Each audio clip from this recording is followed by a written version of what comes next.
Jennifer and Tiffany, instructional coaches in Moffat County School District. You're listening to Pivot, Inspire, Elevate. This podcast is dedicated to helping you pivot instruction, inspire others, and elevate learners at all levels. We believe you should never stop growing, never stop learning, never stop sharing.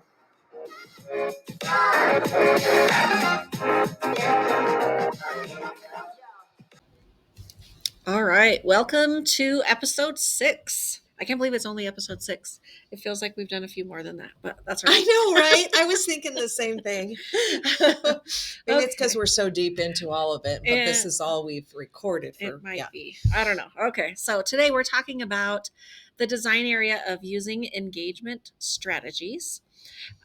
We are in the category of context. And remember, in this category, it refers to students' mental readiness during the teaching and learning process. So when we think in that, I'm over here nodding like they can see us. Yes, yes. We might wish that we went back to having our faces on the screen. Maybe not. We'll see. No. So we have to keep in mind that engagement is the gatekeeper to that mental readiness that this context category is talking about. So when we think about engagement, I know we're all constantly using that word engagement, but really we need to think about what we're all meaning when we say engagement. So there are 4 components to engagement that we need to think about. There's paying attention. I have something to say about that in a minute. There's being energized. There's being intrigued. And there's being inspired. All of those things are components of engagement. So when we say pay attention, that's one little tiny piece of engagement. And okay, so now I have to say this. Okay. Because this is my pet peeve. Kids are always paying attention. You can't not pay attention to something. So when we say pay attention, they are. But we're not specific. It is that feedback thing. So sometimes kids are purposely ignoring, but they're paying attention to something else. We need to say, right now, I need you to pay attention to such and such. You should be paying attention to Jennifer. She is talking right now. Your attention should be on the screen. Sometimes there are some kids that aren't purposely ignoring, but they're looking at their book because they thought that that's what they should be looking at. And then teachers say, I need you to pay attention. Your eyes should be here. Maybe it's because I'm one of them. I'm like, where? What am I supposed to be looking at? I thought I was. Okay, but that's me because there's a squirrel in the room. So, of course, there's a squirrel in the room. Always. So keeping those things in mind, we're going to talk about just a couple of strategies under element 24, which would be increasing response rates. And then also element 25, my favorite, physical movement. This is Tiffany's favorite. It is. So it might be a little bit of be prepared. Moving. All right. Not that it shouldn't be everybody's favorite. I can't sit still. That's part of it. And you know what that's like. So you're putting movement in because you know what that's like. Correct. All right. So let's first talk about increasing response rates. So for this one, I kind of pulled, there's a long list of strategies under this one, but I pulled some that we hear all the time and then some that I just want to talk about because just because we hear about it all the time doesn't mean we really understand what it means, I guess is where I'm at. Yeah, or our interpretation might be something a little different than what we've thought before. Correct. Yeah. So the first thing I want to talk about is random names. And at the elementary level here in our district, I see all kinds of popsicle sticks. Every classroom almost. Even the app popsicle sticks. Yes, even the app popsicle sticks. I see all kinds of those up. And that's a great way to make sure that you're calling on random people and not just the people that are raising their hands. Or not raising their hands. Right. Some kids are just shouting out. So there's no research around hand raising. I will tell you there's articles against hand raising. Exactly. You want to have a variety. There's nothing wrong with it, but that can't be your only thing. Exactly. Yeah. So when we say random names, it is not only the popsicle sticks or the random name pickers that I actually am going to put some links to electronic ones in there for Yeah, you. they're great. But they're good to have, but that shouldn't be your only randomness. So we've got to think about other ways to be getting responses from our students. I think that speaks to not only equity, but it helps teachers who aren't, it is hard for us to really pay attention to, have I really heard from everybody right now? Am I asking only lower level questions to people who I perceive as maybe aren't going to get it and higher? And when you have that random, it takes some of that out. And when you use different ways to do random, it's the novelty. What is that from Schletzky? I can't ever say his name. I'm so Schletzky. Thank you, Schletzky. And that novelty is huge. It's very big. But you can, so sometimes, like you're saying, sometimes we ask some students lower level questions because we want them to be successful. So even though they might get a question that we feel like they might not be able to answer, there should always be things in place that allow them to get the answer in some way, shape, or form. Can I share one thing that I just recently saw? Course. Of course you can. What are you going to do if you say no? No, you cannot. Shush. Okay. Yeah. Okay.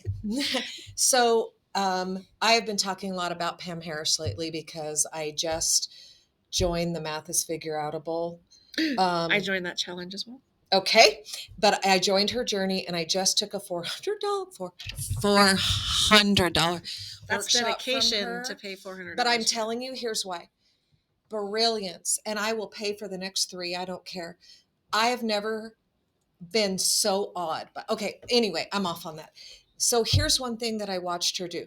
Not only does she talk about math strategies and math models and a way of presenting it. She was a high school teacher, but she is out of that now and doing a lot of this because as her kids have gone through elementary, she has joined up with other people. And even if you go on and take her free stuff, your mind will be blown. So she also talks about teacher moves. So she has those. And one of the teacher moves that she didn't even realize she was doing, and one of her partners named it. And I had noticed it right away. It speaks to this specifically. So she did this with adults. It's just part of her nature of what she does. So she will have someone answer, and then it's not a behavior management thing, but she will call on someone, and you can tell because she'll say, you didn't understand. She won't even say you didn't understand this, but it was someone who said, I'm not understanding what they mean by this. So somebody will answer and she will say, can you repeat what they said in your own words? Or she'll say, Steve, can you add to that? Or so-and-so, tell me again what she just said using your own words.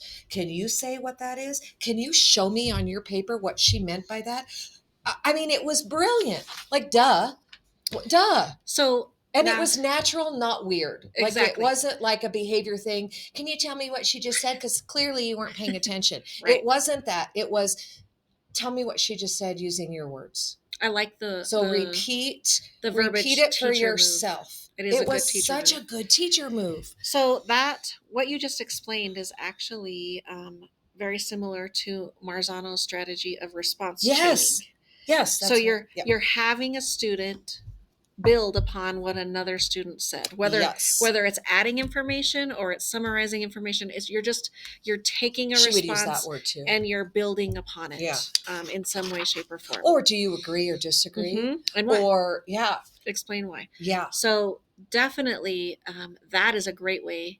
It doesn't sound like a random thing, but it is a random thing because random names, I guess is what I'm saying. It fits there because we're not just expecting hands to be raised.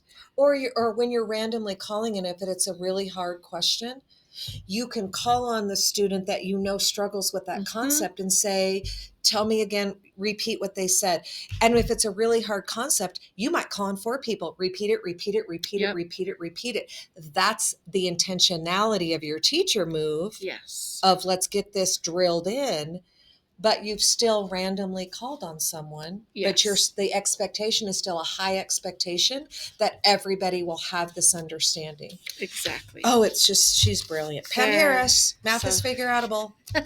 She's got a challenge going on right now that And I she bet has you a can still sign free, up. she's got it. And she has a free workshop the next 3 nights, Wednesday, Thursday, Friday. And she goes all the way from counting to additive. Anyway, we're off, but We are off topic Math a is little bit. Figure Outable. All right. So, random names was what I was Yes. talking about. And then I did Into. have response chaining, which Tiffany's example led us right into that. It's all about building upon, in some way, shape, or form, students' answers. Mhm. So you're just creating not just a one person give an answer and you move on. It's expanding or explaining or summarizing more. Mhm. Yep. So there's that response chaining, very powerful. Then the last thing I wanted to kind of talk about was wait time. Now we talk. We used to do it in I can't even talk, Induction. in induction classes, but that's changed a little bit this year. But we talk a lot about wait time just in general in coaching, when we have to allow for that wait time, but then we kind of stop there. We don't really expand upon on that at times, I guess is what I'm saying. So we just have to remember wait time. It's not just waiting for seconds, for however many seconds, counting in your head or whatever that you need to do in order to make sure you're having that wait time in your lesson. And it is hard to do when you know you've got to get to here in this certain amount of time and by the end of November and blah, blah, blah. I mean, it is, we get caught up in the let's just go, let's just go, let's just go. So if 3 kids can answer it, we'll help the others later. You're shooting yourself in the foot. So I was recently talking to some high schoolers. I'm helping with swimming. I don't know if everybody knows that, but so I'm traveling with a bunch of swimming girls, and I was just asking what they thought of the 4-day school week. And one of the things they mentioned, it's pretty crazy, is that they felt like the teachers obviously feel the stress about getting the content in, because they were like, they talk so fast, they get through so much, they're jamming a lot of content into one thing, one session. That makes total sense. We're feeling it here too. So I just thought that was interesting. So that tells me, one, we're not having wait time when we're going through our lessons. Correct. Because they feel like it goes by really fast and they don't really expand upon their lessons, I guess is I kind have of where another it was. assumption that I wonder about. So I don't know. Wait time. It seems simple, but we need to make sure that we do it. Keep that. However you need to do it, 3 seconds. 3 seconds is a long time to be quiet. 3 seconds is a long time. And the research a long time ago in the olden days was they told us 7 seconds. I'm like, 7 seconds? My God, that's too long. 7 seconds in a lesson. And so they told us to hum in our heads the Jeopardy song. And I'm like, oh, heck no. Then I forget the question. Yeah. Me? I can't sing Jeopardy. Then I forgot what question I asked. And so did the kids. That's too long. But you seconds. Also have to give kids that are processors time to process what you just asked, and your low language or ELL, kids time to put together the words you just said in order to think through maybe a response. Yep. So 3 seconds. Yeah. Not 7. Not 7. 3 seconds. Yep. All right. So I think we're ready for some physical movement. And they haven't seen me, but I'm over here talking with my hands, flailing my body. There's a little bit of physical movement happening. There is. I haven't slapped her yet on accident. But okay.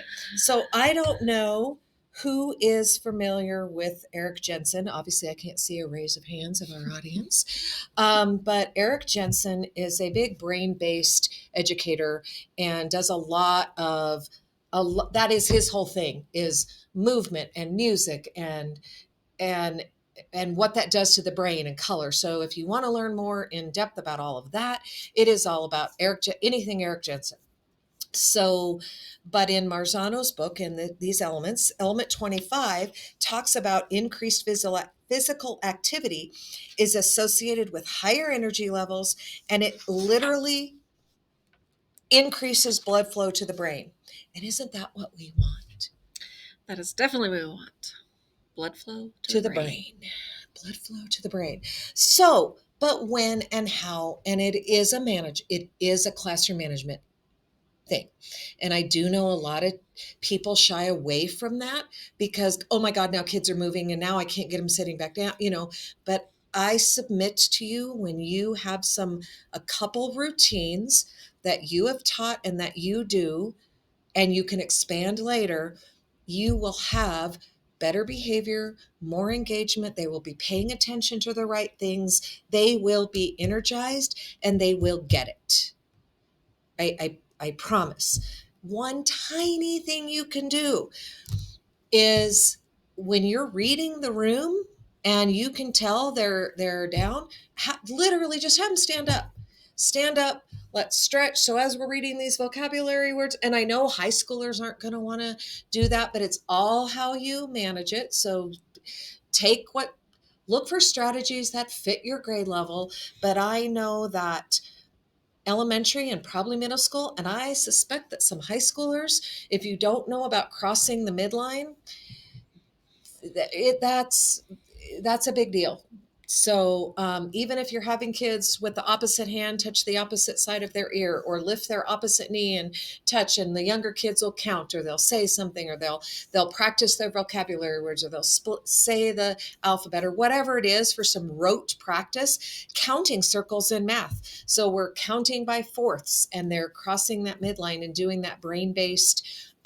There's a book of brain-based breaks, Yes. brain breaks, and it's not about the game. So you can still work on your content, but they need to move. So there's just a really quick, guys, your brains are falling asleep. We need some blood flow. Stand up really quick.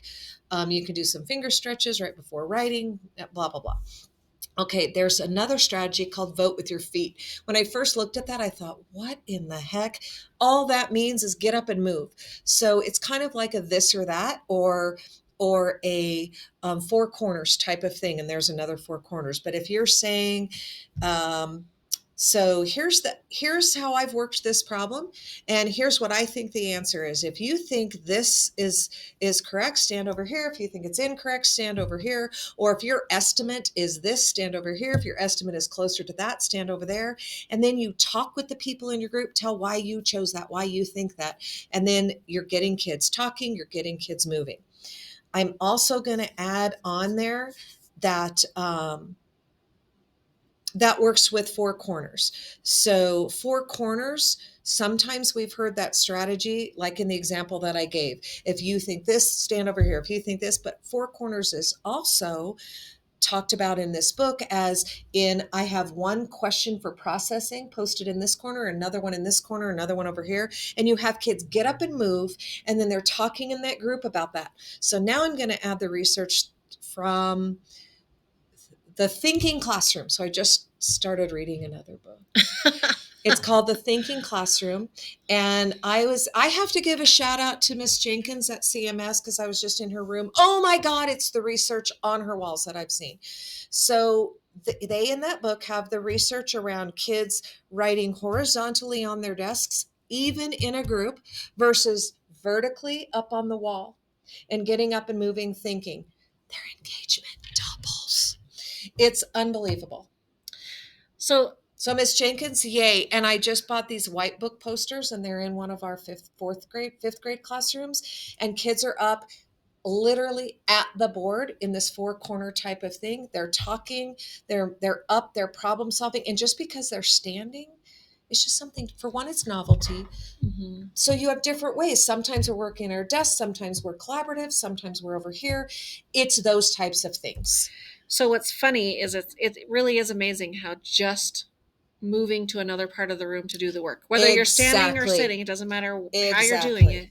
But I just worked in a classroom, and that was the one thing we added. So during our concept development, when they did their practice one, we even said, just go, these kids go stand in this corner. We sent them to a corner with their whiteboards, just like we were doing the exact same work that they're doing at their tables. Same work. But it becomes a different mindset, and I don't know what it is. But the engagement was huge. We were able to better see what the work they were doing, because they were engaged and they were actually doing it. Yep. So. Yep. Just It's one tiny amazing. change. One tiny change. Yep. And then one thing that we have talked about a lot at the elementary level is really getting the gestures in. And I've seen it in the high school kids. Once they get past that, if that's your norm, it's gestures. So if you're doing some things, if you have whatever the gesture may be for factorials, or whatever the gesture may be for adding or subtracting, or whatever the gesture is for that vocabulary word, or whatever the gesture is for your series of steps in an algorithm, if you choose to still do an algorithm, whatever that is, having gestures for those things, which that's a big thing on whole brain teaching. He's got a whole thing of gestures for commas and periods and whatever. Those are the things that your low language, you're not English speaking, you're disengaged. Sometimes those are the things that help them pay attention, be engaged, be involved, even if they're doing the gesture in a non-engaged way, they're still doing it, right? And it will stick. So little things that it doesn't have to be some big elaborate thing. Just stand up, pair up, go stand over there. Take the paper you're working on and go sit in that corner. Everybody, all of you, get under this desk. I don't know what it is, but it's huge. They need to move. Our bodies can't sit that. I would die. I would die. And they're not allowed to make the adult decision. We go to adult workshops and they say, take care of your needs, stand up if you need to, leave if you need to, take a break, come back, because we're trusting adults have figured that out. But we're not teaching kids how to figure out what their needs are. We're expecting them to just sit and learn, and that's respectful. Yeah. Well, it's respectful to take care of our needs. So okay. I'm very passionate about that. So I'm off of it. Okay. So we're very happy, and we do want to thank you for sticking with us and listening to Pivot, Inspire, and Elevate with Tiffany and Jennifer. And in this episode, we did talk just about 2 of the 10 elements in this design area. And if you want to know more, reach out to one of us. But the strategies within these elements really encourage students to interact not only with the content, but on a personal level, respond to the information, and even work together. So wouldn't it be great if I wrote this, so I'm going to read it. Wouldn't it be great if students were energized, intrigued, and inspired, and paid attention to the correct things? And if you want to explore these strategies that we talked about today, if you want to get kids moving, I'm there with you. I will help you. Or think about any of the other 8 elements that are in this. We'd be happy to share and explore these with you. So would your building coaches or your other coaches. Please reach out, and we'd love to work with you. If you found this episode helpful, or it gave you something to think about, leave a rating and a comment. Share it with others, and don't forget to subscribe. That's how that's part of how we're keeping track of if this is valuable or helpful. Exactly, if it's valuable for other people. So ring the bell so that you know when new episodes are released. You can head over to the Tech Lounge to check out our other resources. Like what? What are our other resources, Jen? We haven't talked about that in a while. We really haven't talked about that in a while. So we are the very first year we did this work. We did a bunch of Google Suite. It's not even called Google Suite anymore. It's not called Google Workspace. Yeah. We did the Google tools. There we go. Jinx. We did the Google tools. So some of them might be a little bit outdated, but it's still going to give you enough and it was only 2 years ago. But really, they were the basics. So if you want to go and take a look at that, you can go in and learn how to do. That's all in there without registering. Those pieces. Last year we did some tech integration things. Those you still need to register for, but it's all free. You can still go in and do that if you're interested in taking a look at those. Yeah. All right. So remember, never stop growing, never stop learning, and never stop sharing. Thanks all.